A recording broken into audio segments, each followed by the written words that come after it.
Hi guys, welcome back to another Algebra 2 video, and this is Apple, and I will be covering section 1.3 today. As you guys can probably remember, last video we covered sections 1.1 and 1.2, where we covered linear equations, the slope, and their intercepts. So today we'll be covering section 1.3, which is linear equations in two variables. And in this section, we will learn how to write a linear equation in two variables given sufficient information, and also write a line that is perpendicular to the linear equation. We will also explore some word problems and 2 points where you will have to create a linear equation and solve it. So a little review of last time. So y equals mx plus b is what we will be using today as well. And as you guys should remember, this is the slope-intercept form, and in a word problem regarding payment, this is usually total charge equals variable change plus fixed fee. So basically the total equals the slope plus the initial value.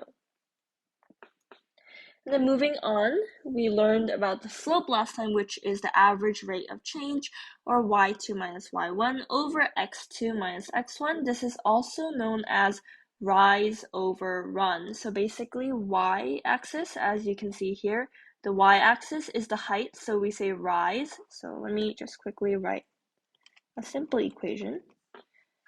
So as you can see, the rise here would be 1 over the run, which is negative 0.5. However, we're using distance here, so we are not using a negative number, so it will solely be 1 over 0.5. And this is only negative if this is negative. So if it's like this, for example, then because it is sloping down, then it will be rise over 1 over 0.5. However, because it's going down, it would be negative.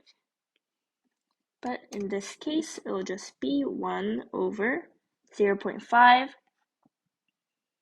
which is 2x, and then the intercept would be 0, 1. So this is the initial value where we start, so it's plus 1 right here. So rise over run. So for 1.3, this is the first equation problem that we will address. So this is a 2-point question. So write an equation in slope-intercept form containing the points negative 5, 1, and 6, 3.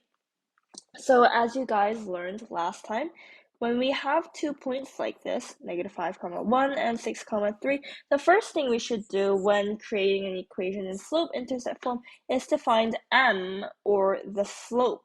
So how do we find the slope? So y2, 3, minus y1, 1, over x2, 6, minus x1, negative 5, so it'll be 3 minus 1 over 6 minus 5, which is the same thing as 6 plus 5.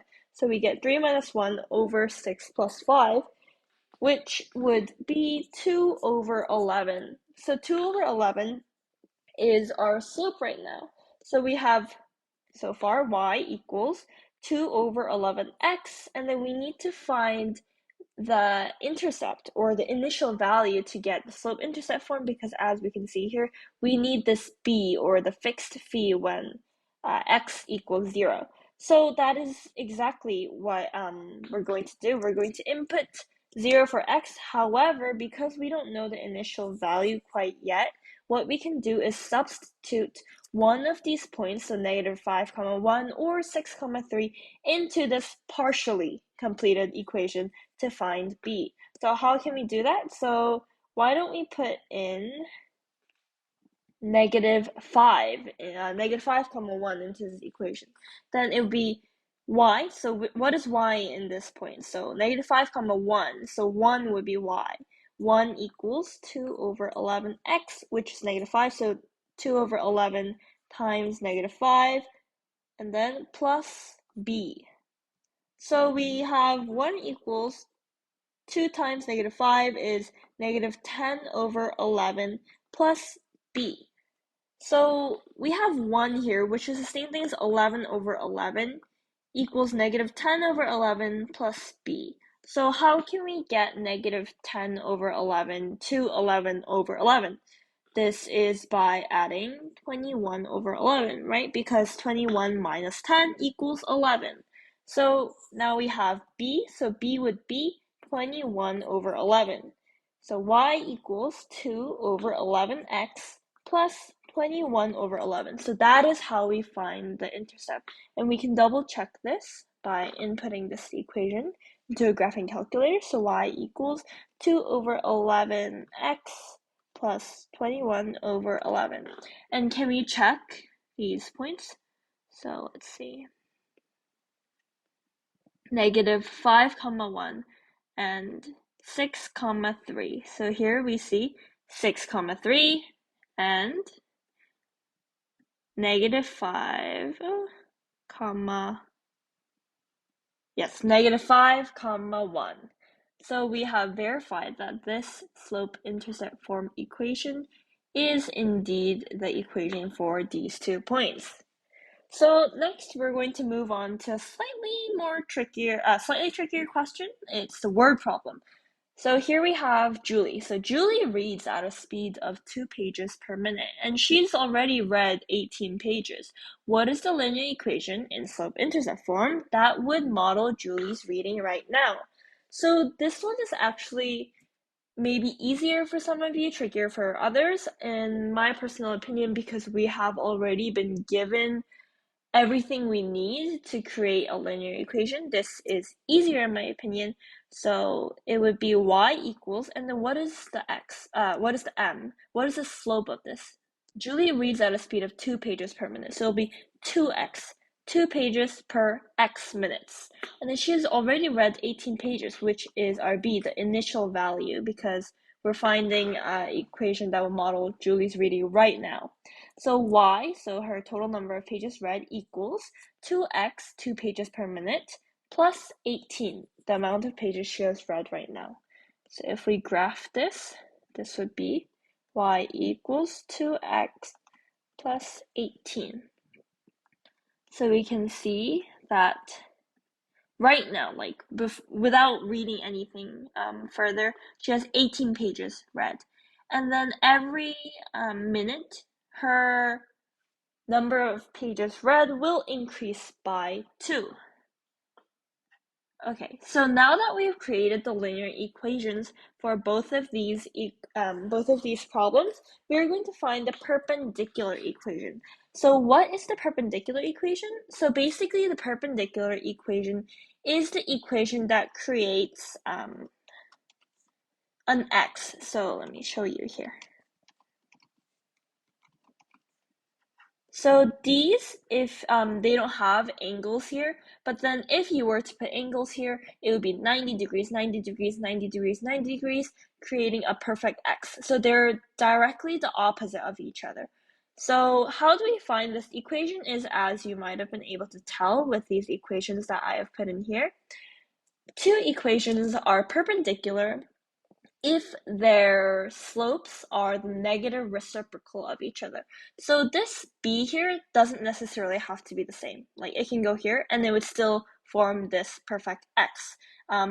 This b doesn't really matter. You can put in whatever number you want, but this value here, the mx, is what really matters because the slopes are always the negative reciprocals of each other.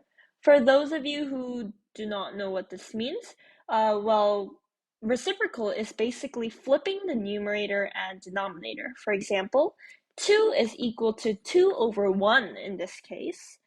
So 2 over 1, and if you flip that, so bring the numerator 2 down to the denominator and the denominator 1 to the numerator, you'll get half. So 2 over 1 flipped is 1 over 2, and then the negative of this reciprocal would be negative half. That is why the perpendicular equation of y equals 2x plus 1 would be y equals negative half x plus whatever. But the slope is, again, what matters here. So that is what we'll do for both of these equations here. So for this one, we found that our equation was y equals 2 over 11x plus 21 over 11. So let me just put that in real quick. So now that we have this, this might be a little easier. So what would be the negative reciprocal of 2 over 11? Because it's already in this fraction form and not a whole number, we know that the reciprocal would be 11 over 2. And then take the negative of this would be negative 11 over 2x. And then as we can see already, it creates a perfect x with 4 right angles. And then, of course, here you can put literally anything. Like you can put such an absurd number like that. And if you zoom out, like keep zooming out, you'll find that it has the perfect x. So the b really, really doesn't matter.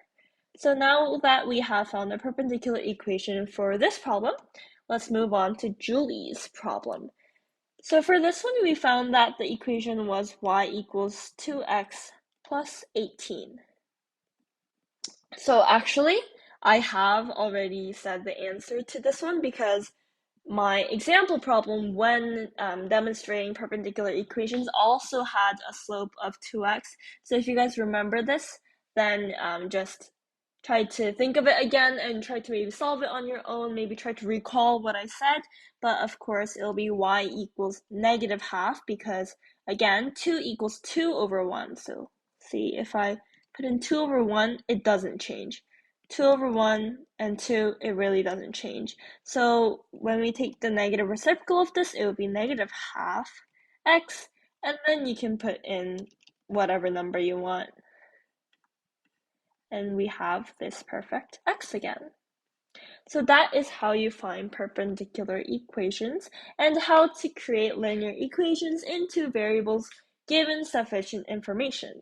I hope you guys learned at least somewhat, hopefully a lot from this video, and I will see you guys next time in video covering section 1.4, which would be the direct variation and proportion.